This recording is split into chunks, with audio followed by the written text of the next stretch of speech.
Umaksyon na ang DepEd hinggil sa viral video ng isang guro na naglabas sa mga maanghang na salita sa kanya mga estudyante na umano'y bumastos sa kanya. May detalye pa hinggil dyan si Christopher Tirambulo. Christopher.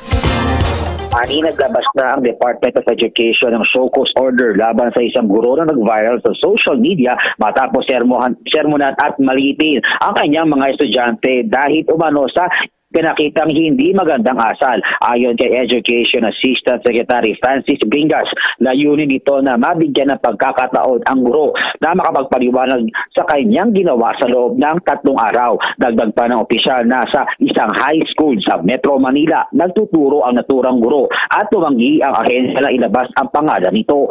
Kwento ng opisyal na nag-ugat ang galit ng guro matapos pag-usapan ng grupo ng mga estudyante ang kanyang personal na problema. Binigyan din pa ng Education Department na sa ilalim ng DepEd Order No. 49 o professionalism in the implementation and delivery of basic education programs and services. Mahigpit na pinagbabawal ang magsagawa ng live streaming sa social media.